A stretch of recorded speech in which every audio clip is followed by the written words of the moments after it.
In the very first version of my game, population buzzed. I had a problem. The idea is that I wanted to make a cozy izakaya game, a Japanese bar game where you serve drinks. But I didn't want it to be humans. I wanted it to be a little bit cuter than that. So I came up with the idea, well, maybe we serve drinks to bees, because then you're getting the bees buzzed, because they're bees. They get buzzed. They get little rosy cheeks. So in this game, maybe there are different kinds of drinks. This is some pixel art I tried to make in some previous videos. You serve the different types of drinks to the different bees. And the idea is that as the bees get buzzed, they leave the bar and they go home, they're a little buzzed, and they go and make more bees. There's a weird implication there. Many people have pointed out that that's not how bees work. But it's a video game. And look, we'll get into the lore in another video. For now, the bees get buzzed, and then that leads to them increasing the bee population. And, you know, Sorry if I come up with a creative idea for how to increase the bee population. We want more bees. We don't want the bees to die. It gives the game a little bit more meaning rather than just serving drinks to overworked salarymen. We could give it bees and they got little smiles. Then, you know, it's for a good cause, okay? This is all like the very early level conceptual thinking. And at some point I have to decide, okay, but this is not a storybook. This is a game. This is a game. So what is the gameplay? At first, I really wanted the game to be a clicker game. Maybe there's like a button here. I don't know. It probably says something better than click, but you click it, and for every click, you could serve a bee. That makes sense. But serving the bee is like a different thing. It's not like one click increases the bee population. We need like a general buzz level or something. So that's when I came up with the bar, because you get it, because it's like a bar. So there's like a bar here, over here, and there's like a goal. This is the buzz level. And as you click, you're like increasing this bar. It kind of goes up and up and up. As you click, you're serving drinks and you're increasing the general vibe in the bar, the buzz level. And when the buzz gets all the way up to the top, you know, the bees are buzzing now. Maybe a little disco ball pops down.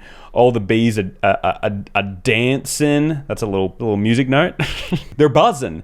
There's like a buzzy atmosphere. The buzz level bar is full. And then every click that you make now contributes to the bee population. They start getting overbuzzed. So maybe your bee population was 50, and now every click, now you're contributing, and you can keep going up to, you know, let's say you managed to increase the bee population to 100 or something like that. This was the original idea, but then I started thinking, okay, what about maybe there's like a shop phase and you can like work on your drinks. Oh, big brain explosion. What if you can make your own drinks? In a completely different shop phase, you can combine different ingredients to make really interesting new drinks that have different effects. And then I started thinking, well, what would the effects be? Other than like, what, more buzz? More buzz, okay, but like, what else? There needs to be a little bit more than I click a button and then it increases this level. Like it needs to be more. The conclusion I kind of came to was like, all right, well, what if it's like kind of like an auto battler? The bees are at the bar and the bees are ordering randomly from a menu. And on the menu, you've got your different drinks, beer and stuff like beer. Like there would be a bunch of drink puns. Like I wouldn't necessarily call them all the actual like alcohol names. I would come up with funny puns and stuff, but for now I don't know, I haven't thought of any. So there's beer, sake, and the other one I did was like a strong zero, whatever. The bees can order from the menu randomly. They order whatever they want because they're bees and they get to decide what they want to drink at this bar. But then maybe each drink has like a cooldown, so it takes like a few seconds before you can order beer again. So while beer is off the menu, then this bee is looking at it and is like, well, I'll order sake then, or maybe the strong zero. And then each drink has a different buzz. So it might contribute to the buzz level, you know, this much. Whiskey does like this much bee buzz level. It buzzes a lot, but then it takes a really long time to cool down and everything. And that was enough for me to go ahead and make a prototype and make my very first video about this game. And I haven't really talked about the gameplay of this game since then. There was a lot of question marks. I was never saying that was the whole gameplay. I didn't really know where it was going from there. But I started to think about this game more and more, And the question popped into my mind. Is this a game? like what are we doing here? We're not even clicking anymore. We have a shop phase where we can like make drinks and affect the menu, and don't worry guys, it'll be fun. But then the actual play phase, you're not really playing anything. You're just sort of watching it happen. This just becomes an animation, or pretend I wrote animation. I know how to write. I just have bad handwriting and I didn't want you guys to know. You end up with just watching an animation, which is true of probably any auto battler, but then that means that the shop phase is the entire game, which is funny because the shop phase was the entire, like, I breezed past it. Notice here, I have no assets. I don't have, like, I painted this pixel art, drew? I don't know what the verb is. But I don't have any assets for the actual shop phase, which incidentally in this version of the game is the whole game. Like the whole game is the shop phase. That's every single decision you make. And I started thinking about like, okay, this quickly turned away from a clicker game into a roguelike game because I just love the idea of that. Like a roguelike izakaya game where you're making different drinks and they have different effects, and then you kind of work on your build, and then you reach some endpoint, maybe you lose, and then you start again, and then you make new drinks, whatever it is. So I started thinking about it like, all right, let's look at the current big roguelikes in the field. What are they? Big name here, Balatro. I don't know if you've heard of Balatro. If you haven't, oh, hold on. I'll move that over. There it is. If you haven't, it's an absolutely fantastic game. And if you're not into poker, don't let that dissuade you. It's a very fun game. But there is so much you can learn from Balatro. I've played a lot of this game and I really enjoy it. One thing that really stood out to me, because I was trying to take inspiration from it. I was going, all right, well, what does Balatro have that makes it feel right? That this game doesn't have, because it's got a shop phase. You can work on your build. You can like build out, these are your jokers. They each have different effects and they kind of chain together, and they have different effects on your hand. Oh, your hand. See, in Balatro, you have a hand and you get to like pick which cards you want to discard. These are your discards. And then you have a number of hands you can play. And in this case, he's got two jacks and 2 8s. And so he's playing a 2-pair, as you can see right there. And then you get a score based on that. And what is this? This is a prime example of what they call in the biz player agency. The player is actually like making a decision here during the play phase. Wild that a player would get to play the game in the play phase. I started trying to think about how this affects my game. Because like if the bees are just ordering randomly, what kind of game mechanics can I bring in to the game where you actually get to make some decisions in here? Because essentially the bees ordering from the menu, here's the bees, here's the menu, that is essentially your hands. But what you're saying is there are no hands. The hands is the same every time. There's no 2-pair, there's no discarding cards, there's no picking which cards you want to play, you're just clicking play. Like imagine Balatro, but it's just your jokers. You just build out this thing and then you click play. And then you click play again. And then you click play again. It's like just a boring version of Balatro. So my game sucks. And my game is probably not even a game. Is this a game? No, it's an animation. I had ideas for a second there. I was like, well, let's cover the game in bars. Like these bars, like there's all kinds of different bars. There's like bars for each drink and that'll be its cooldown. And then you have like this overflow with the bars where it goes up to the very top and then you get to start filling it up again. And then the rate at which this bar is filling up fills up this other bar, which is like a more permanent bar. And maybe I just cover the whole screen in bars. And I'm getting really carried away here with this whole like animation version of this game. And it just is not feeling like a game. And I'm realizing the problem here is that I started with this whole concept of I want to serve drinks to bees to get them buzzed to increase the bee population. But that's not a game. That's an idea. That's just it's a pun, if anything. It's just a pun. And then this just kind of happened out of that. Like, all right, let's spend way too long making some pixel art for a pun. And don't worry, we'll figure out the gameplay later. Like, don't worry, we'll play test it, we'll make it fun, all that kind of stuff. But I just realized that there's no game.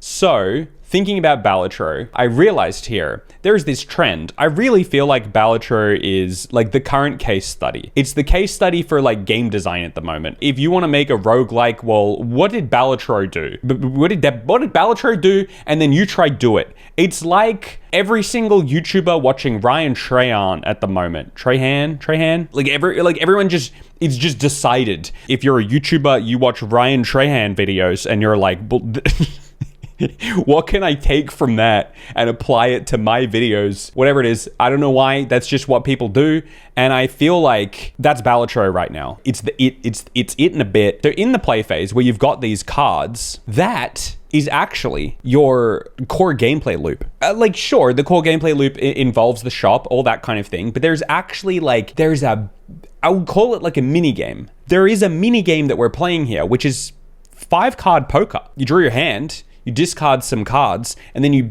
play your best 5 cards. That's 5-card poker. It's a very simple game, and if that's all it was, it wouldn't be super interesting, not for very long, but that's why you introduce the jokers. I should change colors here so that, because I'm just drawing and we're not seeing anything. Gone too crazy with it. The jokers, the shop phase, which I don't have a photo of for you right here. But in the shop phase, then that's like how we roguelike-ify 5-card poker. So how do we make 5-card poker interesting beyond the first 5 minutes? Well, we introduce like roguelike elements that you have like meta progression. You know, I can get a 1,200 score with this current setup, but as soon as I finish this, I get a couple more bucks to spend in the shop and I can make my hand better. That's what makes it fun. But I had kind of come up with this concept where the menu was the only thing. So all we had was the roguelike element, but no gameplay to modify. It's like the roguelike is the modifier, but what are we modifying? Nothing. It just is. What I realized that Balatro is doing is we're taking a very basic game and we're adding a roguelike element. And then it started to click. Wait, is that not just every roguelike? The vast majority of roguelikes are just that. I don't know if you've seen this. How many slot roguelikes are there out these days? Like, they just keep coming out. It just doesn't end. Like, every single person saw the success of poker roguelike and they're like, well, let's make slot roguelike. Why not? And that's because it works. You know, people are already addicted to slots, and then you're like, well, let's just turn it into a video game so you don't, I don't know, lose real money, and then we'll just make it fun. You pull your thing, you get your upgrade. Next time you come back, now you can get a better slot score. The Vampire Survivors, this is just a bullet hell game, so it doesn't all have to be like analogs in real life. Like, it doesn't all have to be gambling games. It can just be, you know, video games that already exist. Vampire Survivors is a basic bullet hell game where all these bullets, I guess, you know, in this scenario, it's vampires and it's skeletons and stuff. They're all coming for you. It's bats. They're all coming for you, and then you have a little weapon to fight back, but you're also kind of dodging them and everything, and then you get to upgrade your weapon. You know, the whole shtick. You get to upgrade your defense against the bullet hell game that already exists. It's a basic bullet hell game, but it's that like roguelike element that makes it fun and entertaining beyond the first 5 minutes. And so I realized, like, okay, you don't need to reinvent the wheel. You just need to find what is your basic gameplay loop that already exists, and then just figure out how to turn that roguelikeify it. How do we add roguelike elements to a basic gameplay loop that already exists? And so I started trying to think about like gameplay loops that aren't already roguelikes. And I'm trying to think about like some basic ones, maybe like a little bit more obscure, some things that you probably haven't already been done. And recently, you know, I've been playing this game called Shut the Box with my friends a lot. I don't know why we've started playing this game a lot, but we just do. And it's a very simple game. You roll some dice and then you get to knock down your pins. I don't know what they're called. Your little numbers that are standing up, and you can add this up. So here you've got a 5 and a 1. You can add that together to make a 6, and you can knock your 6 down. Or you can minus them and make a 4, and you could knock 4 down. Or you could knock, if you had 1 and a 3 up, you could knock down your 1 and 3 because that adds up to 4, blah, blah, blah. As soon as you roll a number that you can't knock down, you're out, and then you add up whatever's left standing up, and that's your score. It's a very basic game, and I thought maybe there's like, I don't know how I would make this work, but maybe there's like a version of Shut the Box that has bees. We're serving drinks. I don't know. I don't know how I was ever going to make this work. I ditched that plan anyway because it's maths. And it's just, like, sure, the game could do the math for you, but there's just a bit like, if it's just addition and subtraction, it's just a little bit like, I don't know. It just didn't fit right with me. And then I feel like I had the idea. Oh, what did we notice over here in this Scribblefest? What were we saying? We don't need to reinvent the wheel. What is a good game? A good game is a game that gets you coming back. And you know who's already figured that out? The people that make gambling games. That's like the whole point. The whole point of a gambling game is to get people to come back and play more of it. And I think that's why gambling games are so popular, because you get kind of that same dopamine, but you don't have to spend money to play it. I mean, other than buying the game. So you have these like poker ones, you have slots ones, you have, I don't know, there's blackjack ones, this is really popular at the moment. And then I was thinking, well, what about a coin pusher? That seems like fun. I could do like a coin pusher game because there's so much going on here. It's very visual. You know, you pop the coin in, it falls down onto here. This part kind of moves back and forth and pushes coins back and forth. And usually, you know, when there's enough coins, eventually it pushes the whole thing, and then you kind of get more coins that fall through. Well, hold on. This idea could work because we could kind of frame it like, well, obviously it's not a coin pusher. Like, it's not an arcade game. It's a bar. And we could have a big, long bar, because the reality is, if we want this game to be 2D, it's going to have to work one way or another. Either we do like a top-down view and we have a big, long bar, and at the end here, this is where we have a little bartender. I don't know why he looks like this. And he serves drinks. And he just serves the drink over here, and the drinks kind of pile up. Eventually the drinks get pushed off onto the bar table. And as they accumulate, they kind of bunch up, and then this thing keeps shifting back and forth to move all the drinks until it eventually drops off. And when the drinks drop off, that means they get served. And then there's that bar, remember the bar? The buzz level, because I don't know why I'm committing so hard to this buzz level thing, but this is a thing.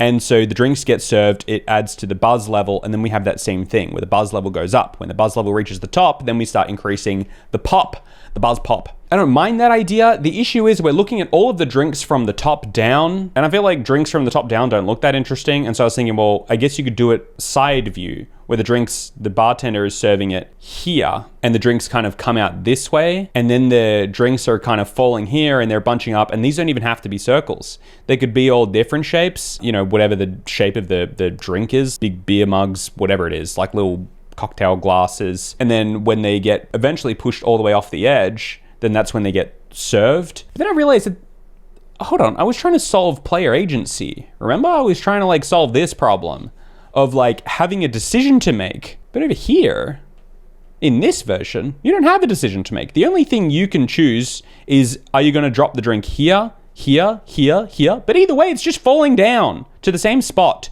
So there's no agency in this version. It ends up the same thing. It's an animation. You don't actually get a choice, really. Like, maybe there's some implementations you could do, like, oh, you could choose what drink to serve. Maybe if two beers, you know, connect. I don't know. This version, you know, at least over on this version, you could serve the drink here. Can't say that. You could serve the drink here, or you could serve the drink here, and kind of, there's actually some agency there. And maybe the drinks don't have to be circles. They could be like squares, you know. Well, we could do what we thought over here. It doesn't have to be circles. It could be cocktail glasses and beer mugs and everything. Or, you know, quite literally the sprites that I already came up with. They don't have to be circles. We could serve the drinks from this direction. And I didn't mind this idea, because let's say it's like a big long table. It's a bit strange that we're serving the drinks down the length of the bar instead of across the width of the bar. But that's fine. Like, I don't know. We can move past that idea. It's not that big a deal. But I'm thinking, all right, top down. I like that idea. Top down kind of works. Maybe I could like move forward with this idea. And I just do a quick Google search and, okay. Literally the other day, this game called Racoin, Coin Pusher Roguelike came out. The demo came out. Would you believe that this is a coin pusher roguelike? It's a coin pusher roguelike, and it's 3D. Like, it's like front on, you actually, you know, get all the 3D physics and everything, which is just sort of a better version than this 2D version that kind of lacks the complexity of a 3D version. And not to mention, this doesn't have to play around with some like weird analogy. It's just coins. Like, there's just coins, and the coins, sure, they have different shapes, but it's still a coin pusher. Like, that's the idea of it. Meanwhile, we're stuck in this version where we're also trying to figure out how this even makes sense. We have to translate this whole idea of bees getting buzzed, because remember, that's where this whole idea came from. And I'm not about to ditch the whole idea of the game, because at that point, then what do I have left? At that point, I could just be making anything. So I want to keep this as my North Star, and there's this game coming out that's already doing the coin pusher thing, and I just don't want to be in direct competition with a game that I assume is already really, really fun. So I start thinking like, oh, okay, what other game loops? Like, what's some like good game loops that exist that maybe aren't roguelikes yet? And oh, Suica game? That could go hard. Imagine you got your drinks and you're dropping the drinks into here, and then maybe if you combine beer with, you know, there's another beer down here, two of them connect, and then the beer turns into a sake, and then if two sakes connect, they turn into a whiskey or something like that. And then I'm thinking like, okay, but hold on, are we not serving drinks to bees? How does that work? Maybe you could like tap, let's say this is a whiskey, you could tap a whiskey, and then at that point you serve it, so it like deletes it from the screen or something like that. And then I'm like, oh, what if they're ingredients? And what if you're like dropping, yeah, it could be a lemon. You drop a lemon in, and then the lemon touches, I don't know, shochu. The lemon touches the shochu, and all of a sudden you've made a lemon sour. And maybe there's like all kinds of ingredients. Maybe it's this big whole, like the roguelike element. There's like recipes. This ingredient touches this ingredient, touches this ingredient, and they all fuse in order to make a certain drink. And then you tap that drink, and then you serve it. And whenever you make a new drink, it kind of adds it to like your, I don't know, dictionary of drinks, like your recipe book of drinks. And then you know that when, oh, this combines with this. And then there's sort of like infinite combos. You can combine all sorts of different ingredients to make all sorts of different drinks. And each one has different like visual effects too, so that like, you know, when a lemon touches a thing, there's some like lemon juice effect. But then I'm thinking, that's sort of like physics based, and I was hoping to not do physics based. Maybe I wanted something a little bit more like turn based, and so I'm like, well, what if we turn it into like a grid, and then different ingredients take up different shapes in the grid, kind of like a Tetris thing. And then if you combine two different shapes and they're connecting to each other, maybe they like combine to make a drink, and then you can like tap that. And then at this point, I take a step back and I think, have we strayed too far? Because everything that I'm thinking about right now, I'm thinking it's a very tough job to try to translate these ideas. This idea. It's a hard job to translate these ideas into, remember, the whole point, serving drinks to bees. Like, are we overthinking this? Are we getting a little bit too lost in the sauce here? Have we simply strayed too far? At the end of the day, I wanted a game that had a click button that when you click it, you serve a drink to a bee, and that gets him happy and buzzed. He leaves the bar and bee population goes up. There's something there. Like, there is something there. It's very simple. Maybe we need to go full circle, go back to the very start and go, well, maybe our initial assumptions were wrong with the countdowns, all this kind of stuff. Let's restart, but let's take a couple of ideas that we've learned along the way.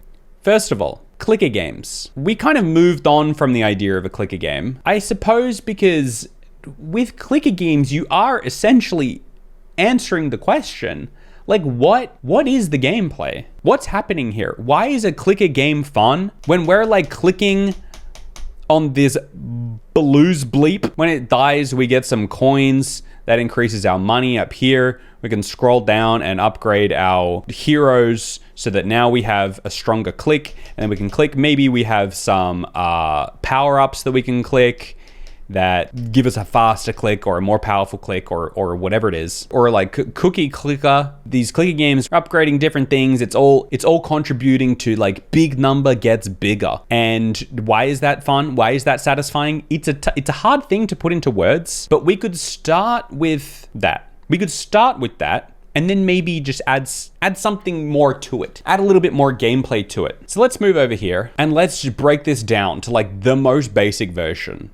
Let's say we have a beer button. Click the beer button. That gives a little bit of buzz because we're sticking to the buzz bar. You click it again, it adds a little bit more. You click it again, it adds a little bit more.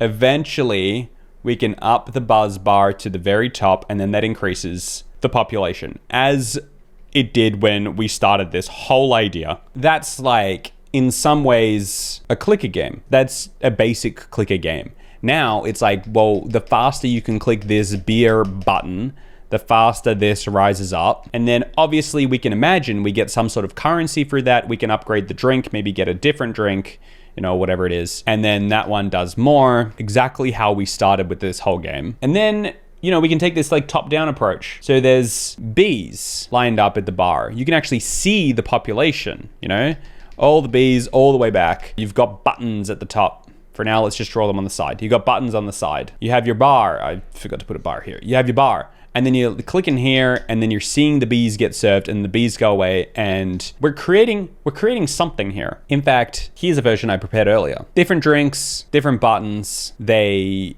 do different things. But we're still missing something. All the way back here, we're missing this, player agency. Maybe this is the only thing we're missing. Maybe we got way too lost in the sauce, and all we're really trying to figure out, where is the decision-making process? And so I was looking at this and I thought, okay, first of all, we need some sort of urgency. We need a clock here. Like, we haven't really talked about like, sure, this thing goes up, but does it ever go back down? What's the threat? So, all right, if we want this game to be turn-based, not time-based, we could say, all right, well, you've got, for example, just to chuck something out there, you've got 20 clicks. You've got 20 clicks to get this bar up to the top or something. And if you don't manage to do that, well, you failed. And you can click this button, you can click this button, you can click this button. Hey, we've got some decisions here. So why would we click one button over another? Well, instead of cooldowns, maybe they only have so many goes. Maybe you can only click the sake button like 3 times. Or maybe after you've used up all 3 of those clicks, you need to click 3 other buttons in order to like get your clicks back. Or maybe like 3 clicks on this drink brings back 1 click for this drink, giving some decisions. And then trying to wrap my head around this like buzz bar thing that I'm so attached to for some reason. We have this problem that as the population increases, we can only fit so many bees on the screen. Like, do we just keep zooming out infinitely to like fit more and more and more and more bees? Like, this is already really long. I don't necessarily want it to be long. Maybe I just want it to be a square. And then if we make it a square, we can't see that many bees. And like, how are we going to illustrate scale here when we've got, 10 million bees? How do we ever do that? And so I come to the conclusion, what if it's not individual bees, but the bees are like in groups? What if there's like a little badge, and this would be more visible in the actual game. And in the badge, it tells you how many bees are in this group. So for example, here, that's 50 bees. And then it all starts making sense. If we're going to compare this to other games, it's kind of like the bees' health, except it's reversed. It's more like bees served, but just as a way to like understand the function of the game, we're going to explain this as bees' health. These drinks have attack. I still like the auto battler vibes. I don't want to get rid of that completely, but maybe you have 1 click.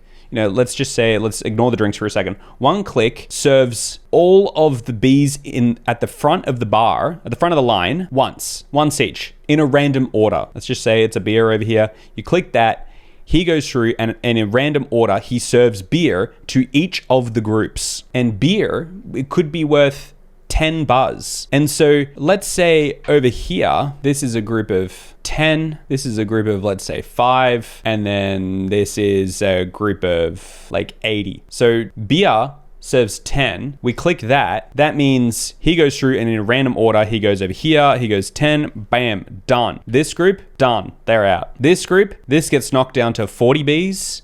This group, done, they're out. We don't have like an overshoot thing, that doesn't make sense. They're out. This group, now they're down to 70 bees. We've served the 10 beer drink to all of those bees. Now, because they're out, that means these two bees, or these two groups of bees, move up and take their place. And they have their own group size. And the goal is, in your 20 clicks, to serve all of the bees. And this is good because it means that the grid is always the same size. It's like the health level. The group size of the bee dictates how many bees are actually represented. And that way, when we increase the bee population, it naturally increases the difficulty. And we need to serve bigger groups of bees, which means we need stronger drinks, we need to affect our drinks, and then we can go back to the shop phase, and that's where we can kind of play around with like different drinks and different effects. For example, maybe there's a specific drink that actually affects every bee in the entire column. Maybe it's Suica, it does like 3, but it buzzes 3 bees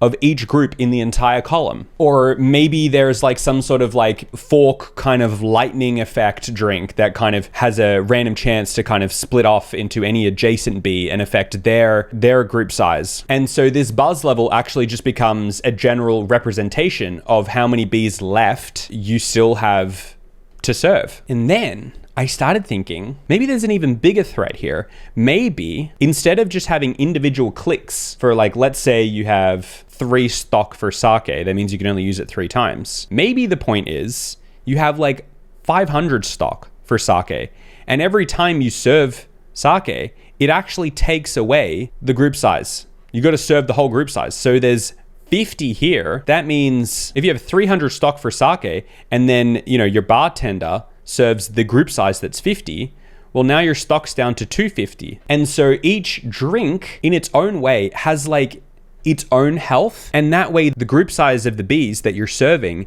end up kind of attacking that drink's health. If this is making any sense. I hope it does, because this is where this really starts to feel like a game.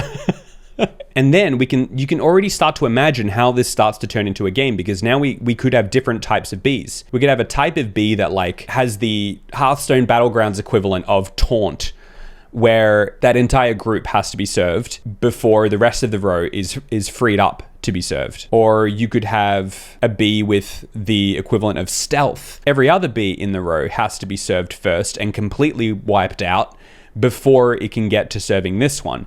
And then because your different drinks have different effects and affect the bees and the rows and the columns all in different ways, you can actually start to have some strategy here for which one you're going to click. And all of a sudden we have a game and we have player agency, and we haven't even begun to have to think about the shop yet, because the shop just continues to make it interesting beyond the play phase.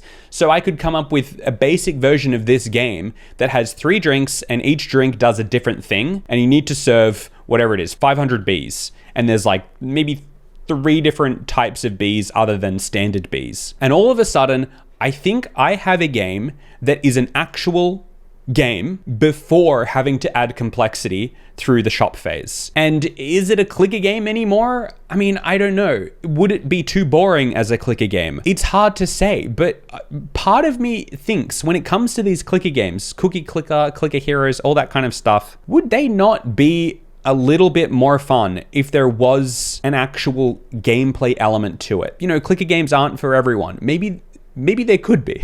Because at the end of the day, there's a whole game that's being built here where you have agency in your decisions. Every single click you have choices, and your choices matter.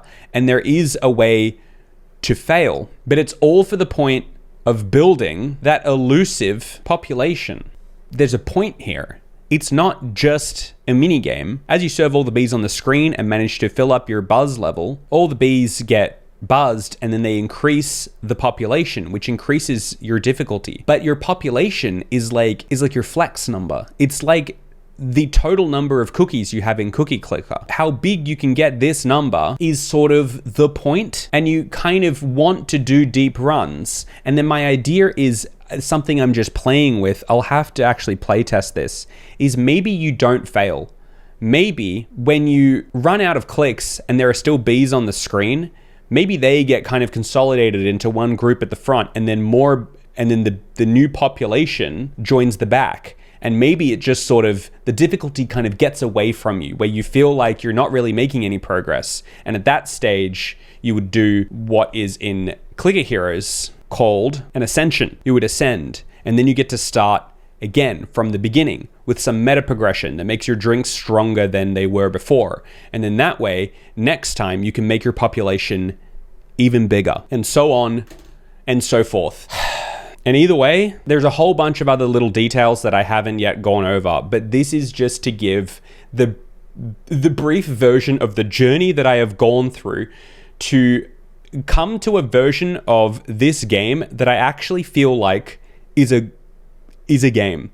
And at this point, I feel like I can do no further in the ideation phase of how this game plays without actually making a version of the game. You know, how much can one man talk about a game without actually making the game? Is it fun? Is it boring? We'll have to find out.